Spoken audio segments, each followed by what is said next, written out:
भगवान के परम भक्त महाराज मुचुकुंद जी का चरित्र, जिस महान कुल में भगवान श्री राम अवतरित हुए, सूर्य वंश का इक्ष्वाकु कुल विशेष रूप से माना जाता है। इस कुल में मारधाता जैसे भी राजा भी इसी कुल में जन्मे गए। राजा मारधाता के पुत्र महाराज मुचुकुंद थे। वे महान राजा के साथ बड़े पराक्रमी और बली थे। राजा मुचुकुंद इतने बलशाली थे, न केवल पृथ्वी के राजा बल्कि देवलोक के राजा इंद्र को भी उनकी मदद की आवश्यकता पड़ती थी। प्लीज चैनल को लाइक और सब्सक्राइब जरूर कर ले। एक बार दैत्यों ने इंद्रलोक पर आक्रमण कर दिया और देवताओं ने उन दैत्यों का सामना करने के लिए महाराज मुचुकुंद की मदद ली। महाराज ने कई वर्षों तक दैत्यों से अपने पराक्रम और बल द्वारा दैत्यों का सामना किया और विजय प्राप्त की।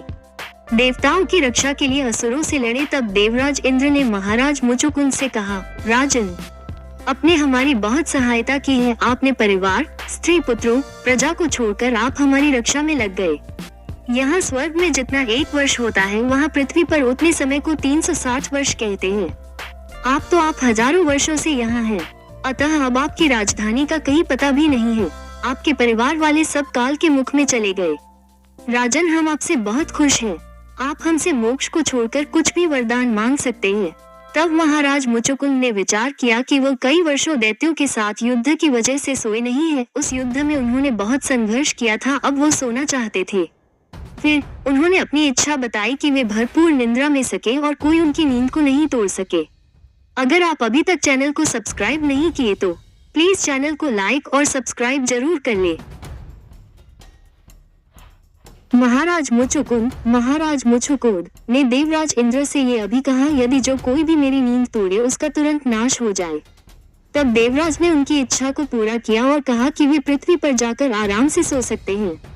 जो भी उनकी नींद को तोड़ेगा वो तुरंत नष्ट हो जाएगा। महाराज मुचुकुंद पृथ्वी पर आकर गुफा में सो गए और वहां सोते समय कई युग बिता दिए। फिर युग आया द्वापर, और इस द्वापर युग में यदुवंश में भगवान श्री कृष्ण अवतरित हुए। एक समय भगवान से बैर करने वाले काल्यवन ने मथुरा को घेर लिया और उसे बर्बाद करने की योजना बनाई और भगवान श्री कृष्ण ने अपनी दिव्य शक्तियों से मथुरा को बचाया। काल्यवन घमंडी और बलशाली था और वो भगवान के पीछे पड़ा गया। भगवान जानबूझकर मैदान से भागकर एक गुफा में आ छुपे भगवान, जहां महाराज मुचुकुंद सो रहे थे, क्योंकि श्री कृष्ण उसके अंत के लिए कुछ और ही सोच रखा था। महाराज मुचुकुंद ने देवराज से क्या वरदान मांगा? सोते देखकर भगवान ने धीरे से अपना पीताम्बर उड़ा दिया और खुद छिपकर सब दृश्य को देखने लगे, क्योंकि छिपकर तमाशा देखने से आपको बड़ा आनंद आता है। महाराज मुचुकुंद को भगवान समझकर काल्यवन उन्हें जगाने के लिए जोर से पीताम्बर खींचा और महाराज तुरंत उठे। महाराज मुचुकुंद देखते ही काल्यवन वहीं खड़ा भस्म हो गया। अब महाराज यहाँ वहाँ देखने लगे। उन्होंने देखा कि भगवान की शक्ति से पूरी गुफा जगमगा रही थी। उनकी नजरें भगवान श्री कृष्ण पर पड़ी। भगवान को देखते ही उनकी आंखों से अश्रु गिरने लगे। समझते देर नहीं लगती, ये वही परमेश्वर, आदिशक्ति, परमात्मा का प्रत्यक्ष भगवान श्री कृष्ण है। और वे भगवान के पास उनकी शरण में गए, उन्हें दंडवत प्रणाम किया। कृष्ण ने मुचुकुंद जी वरदान मांगने के लिए कहा, लेकिन मुचुकुंद जी ने उन्होंने किसी भी भौतिक धन या वर की मांग नहीं की।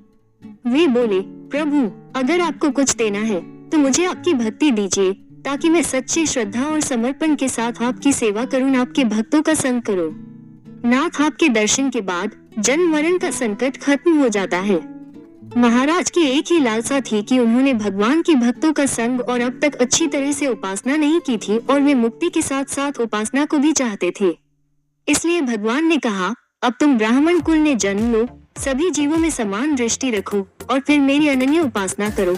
और फिर महाराज मुचुकुंद ने उपासना पूरी की। ये कहानी पसंद आई हो तो प्लीज चैनल को लाइक और सब्सक्राइब जरूर कर ले। जय श्री राम जरूर लिखे।